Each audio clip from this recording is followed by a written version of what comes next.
Hi friends, welcome to my channel. ఈరోజు video చాలా ఇంట్రెస్టింగ్గా ఉందండి. వీడియోని ఎక్కడ స్కిప్ చేయకుండా ఎండ్ వరకు చూసేయండి. జేడీ కేడీ ఇద్దరు హేమ ఫాదర్ రామూర్తిని ఇన్వెస్టిగేషన్ చేయడానికి ఇక తన ఇల్లు ఉన్న లొకేషన్కి వచ్చి అంతా వెతుకుతూ ఉంటారు. ఇక అదే టైంలో రౌడీలు రామూర్తిని కిడ్నాప్ చేసి తీసుకెళ్తూ ఉంటారు. అది చూసి షాక్ అయ్యి చేజ్ చేస్తూ ఉంటారు జేడీ కేడీ. ఇక కార్ తీసుకొస్తాడు కేడీ.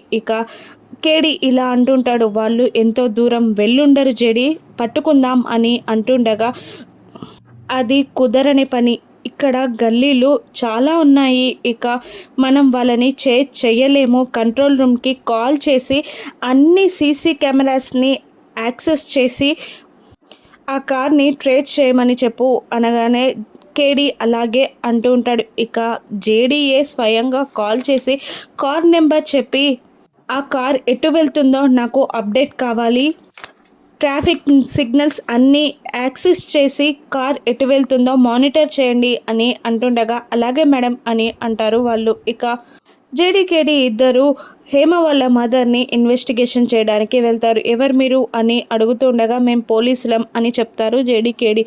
అవునా, టైంకి వచ్చారు అని ఆమె ఏడుస్తూ మా ఆయన్ని ఎవరో కిడ్నాప్ చేశారు, తొందరగా మా ఆయన్ని కాపాడండి అని అంటుండగా మేము కాపాడాలనే ట్రై చేస్తున్నాం. ఇక సీసీటీవీ కెమెరా మొత్తం యాక్సెస్ తీసుకొని మానిటర్ చేస్తున్నారు మా వాళ్ళు.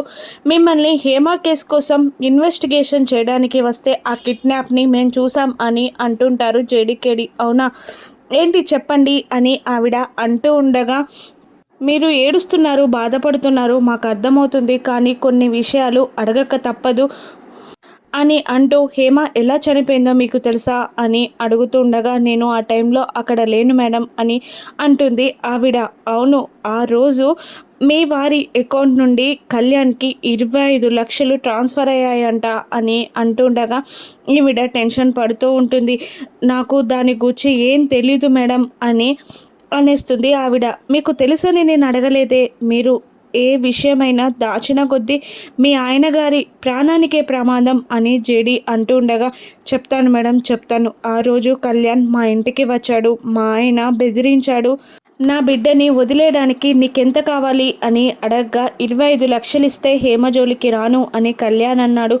ఇక హేమని వదిలేయడానికే మా ఆయన 25 లక్షల్ని కళ్యాణ్ అకౌంట్కి ట్రాన్స్ఫర్ చేశాడు అని అడుగుతూ చెప్తూ ఉంటుంది ఆవిడ. ఇక అవునా, మీ ఫోన్ నెంబర్ ఇవ్వండి. ఇక కిడ్నాప్కి గురైన వ్యక్తి నుండి ఏ కాల్ వచ్చినా, కిడ్నాపర్స్ ఏ కాల్ చేసినా కూడా, వాళ్ళు ఎంత డిమాండ్ చేసినా కూడా మాకు చెప్పండి, మేము మిమ్మల్ని మానిటర్ చేస్తూనే ఉంటాం అని అంటూ జేడీకేడీ ఇద్దరు వాళ్ళ నెంబర్ని తీసుకుంటారు. ఇక వాళ్ళిద్దరూ డైరెక్ట్గా కంట్రోల్ రూమ్కి వెళ్తారు. కిరణ్, నేను కార్ నెంబర్ చెప్పాను కదా, మానిటర్ చేశారా అని అంటుండగా అవును మేడం, మానిటర్ చేశాం చూడండి అని అంటూ ఆ సీసీటీవీ ఫుటేజ్ని చూపిస్తూ ఉంటుంది. ఇక తను ఆ కార్ వెళ్ళిన సిగ్నల్స్ని, రూట్ అంతా ఎక్స్ప్లెయిన్ చేస్తూ ఉంటుంది ఒక అమ్మాయి. ఇక ఆ అమ్మాయి ఇలా చెప్తూ ఉంటుంది, పంజాగుట్ట సర్కిల్ నుండి ఖైరతాబాద్ మీదుగా లక్డీ కపుల్కి వెళ్ళింది మేడం కారు. ఇక కోటి సెంటర్ దగ్గర మన సీసీటీవీ కెమెరాస్ పని చేయట్లేదు అని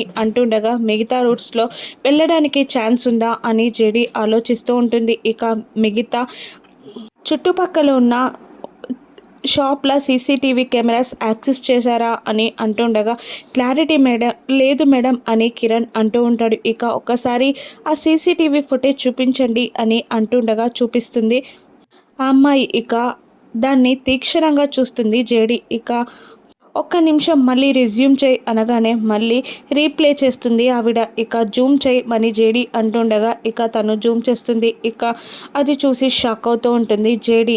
ఏంటి, ఏమైంది అని కేడీ అడుగుతుండగా చూసావా, తనని కిడ్నాప్ చేసినప్పుడు వెనక సీట్లో కూర్చోబెట్టారు, ఇప్పుడు ముందు సీట్లో కూర్చున్నాడు, పైగా డోర్ పక్కన ఏదో ఫ్రెండ్స్తో వెళ్ళినట్టు జోబియల్గా ఉన్నాడు. ఇదంతా చూస్తుంటే కిడ్నాపేనా అని నాకు చాలా డౌట్గా ఉంది అని అంటుండగా కేడీ ఇలా అంటుంటాడు. అవును జేడీ, నాకు కూడా చాలా అనుమానాలు వస్తున్నాయి, మనకి కావలసిన సమాధానాలన్నీ ఆయన దగ్గరే ఉన్నాయి, మనం పట్టుకోవాలి అని వాళ్ళిద్దరూ అనుకుంటూ ఉంటారు. ఇక మరోవైపు కౌశికి కంగారుగా కీర్తి కీర్తి అని అరుస్తూ ఇల్లంతా వెతుకుతూ జగదాత్రి కేదార్లని అడుగుతూ ఉంటుంది. ఇప్పుడే అన్నయ్యతో బయటికి వెళ్ళంగా చూశాను వదిన అని అంటూ ఉంటుంది ధాత్రి. వెళ్దాం పద, గార్డెన్లో ఏమైనా ఉన్నారా చూద్దాం అని అంటుంది ధాత్రి. ఇక బయటికి వెళ్ళగానే ఇక సురేష్ వర్షం పడుతున్నట్టు పైప్ కీర్తి పైన పడుతుండగా తను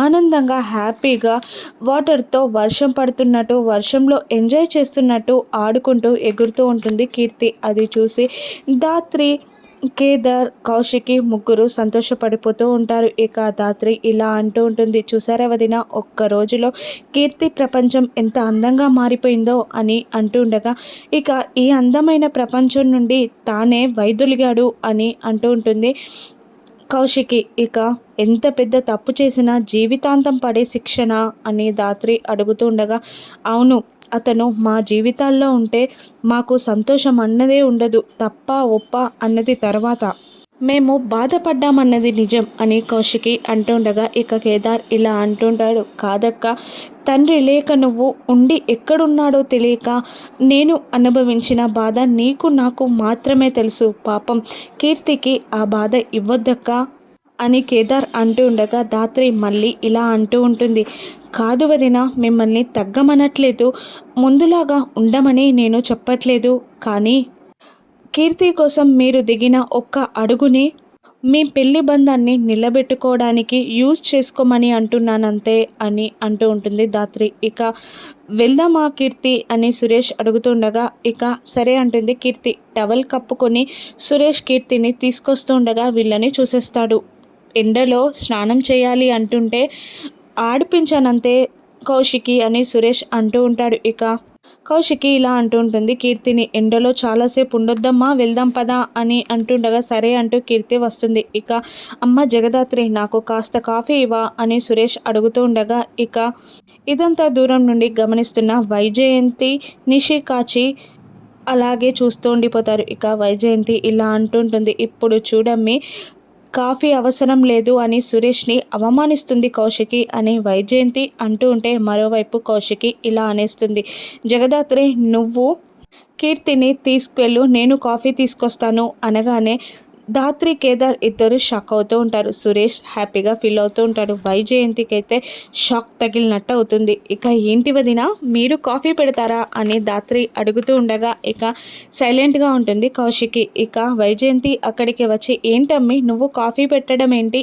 ఇంట్లో ఇంతమంది ఉన్నారు, కాఫీ పెట్టలేరా అని అంటూ ఉండగా కౌశికి ఇలా అంటూ ఉంటుంది, అందరిలాగా కాఫీ పెడితే ఆయన తాగరు అని అనేస్తుంది. అప్పుడు నిషి, ఏంటి అన్నయ్య, అందరూ కాఫీ పెట్టినట్టు పెడితే తాగరా అని అడుగుతూ ఉంటే అవును తాగరు, డికాషన్ ఎక్కువగా ఉండాలి, పాలు తక్కువగా ఉండాలి, షుగర్ సరిపడంత ఉండాలి, అప్పుడే తాగుతారు అని అంటూ అది నాకు మాత్రమే తెలుసు, అందుకే నేను పెట్టుకొస్తానంటున్నాను అని అంటుంది కౌశికి. సరే వదిన, నేను కీర్తిని చూసుకుంటాను, నువ్వు కాఫీ పెట్టు అని అంటుంది ధాత్రి. ఇక కీర్తిని తీసుకొని వెళ్తుంది. ఇక ఏదో ఒకటి చేయాలి అని వైజయంతి అంటూ ఉండగా ఇక ప్లాన్ రెడీ అత్తయ్య, ఒక ఈగ కావాలి అని నిషి అడుగుతూ ఉంటుంది. సరే అని వైజయంతి ఈగని వెతుక్కుంటూ వెళ్తూ ఉంటుంది. ఇక సురేష్ హాల్లో ఉంటాడు. ఇక కేదార్ కూడా అక్కడే ఉంటాడు. అప్పుడు బూచి వస్తాడు. ఇక ఎప్పుడు కాఫీలు తాగి బుర్రలు పెంచడమేనా, లేదంటే నాలా ఎక్సర్సైజులు చేయడం ఏదైనా ఉందా అని అడుగుతూ ఉంటాడు బూచి. ఇక ఎక్సర్సైజ్తో పాటు బాడీతో పాటు బుద్ధి కూడా పెంచాలి అని సురేష్ ఎగతాళిగా అంటూ ఉంటాడు. వినబడింది అని బూచి అంటాడు. ఇక ఇలా అంటూ ఉంటాడు బూచి, నిన్ను నేను ఎత్తుతాను, నువ్వు నన్ను ఎత్తగలవా అని బూచి కేదార్ని అంటూ ఉండగా పర్లేదులే బావా అని అంటూ ఉంటాడు కేదార్. ఇక లేదు బామ్మర్ది, ఇప్పుడు తేలాల్సిందే అని అంటుండగా ఇక కేదార్ బూచిని ఎత్తేస్తాడు. ఇప్పుడు నా వంతు అని అంటూ సింగిల్ హ్యాండ్తో ఎత్తుతాను అని అంటూ ఉంటాడు బూచి. కానీ కేదార్ అతనికి లేవడు. 2 చేతులతో ట్రై చేస్తాడు, అయినా కూడా కేదార్ అతనికి లేవడు. ఏం తింటున్నాడు ఇతడు, సన్నగా ఉన్నాడు కానీ ట్రాన్స్ఫార్మర్లా ఇంత బరువు ఉన్నాడే అని ఎత్తడానికి ట్రై చేస్తూ నడుం పట్టేసుకుంటుంది బూచికి. ఇక కాచిని పిలిచి రూమ్లోకి తీసుకెళ్ళమంటాడు బూచి. ఇక హాల్లో ఉన్న సురేష్ దగ్గరికి కౌశికి కాఫీ తెచ్చిస్తుంది. ఒక్క సిప్ చేయగానే ఫోన్ వస్తుంది. అతనికి ఇక కాఫీ అక్కడే పెట్టి ఫోన్ మాట్లాడడానికి వెళ్తాడు సురేష్. ఇక అప్పుడే నిషి ఈగని తెచ్చి ఆ కాఫీలో వేస్తుంది. ఇక మళ్ళీ సురేష్ వచ్చి కాఫీని చూస్తూ అనుమానపడుతూ ఉండగా నిషి వచ్చి, ఏంటి అన్నయ్య ఇది, కీర్తి ముందేమో మీపై ప్రేమ ఉన్నట్టు మాట్లాడుతూ కావాలని ఈగ వేసిందా మా వదిన అని అంటుండగా సురేష్ ఇలా అంటుంటాడు, ఇన్నాళ్ళుగా తన పక్కనే ఉన్నావు కదా, తన గురించి తెలీదా, కౌశికి ఏదైనా స్ట్రేట్ ఫార్వర్డే, ప్రేమైనా కోపమైనా ముందే చూపించేస్తుంది, కానీ ఇలా పక్క నుండి చేయదు, నాకు కౌశికి గురించి బాగా తెలుసు అని అంటుండగానే వైజయంతికి నిషికి షాక్ తగిలినట్టు అవుతుంది. ఇక సురేష్ ఆ కాఫీని తీసుకొని వెళ్ళి సింక్లో పారబోస్తూ ఉండగా ధాత్రి చూస్తుంది. ఇక సురేష్ అక్కడి నుండి వెళ్ళిపోవడం, కాఫీ పారవేయడం అంతా కౌశికి కూడా చూస్తుంది. మళ్ళీ సురేష్ని కౌశికి అపార్థం చేసుకోనుందా ధాత్రి, దాన్ని కప్పిపుచ్చగలదా, ఇక రామ్మూర్తిని ఏ విధంగా పట్టుకుంటుంది జేడి, రాను ఎపిసోడ్స్లో చూద్దాం. Thank you for watching.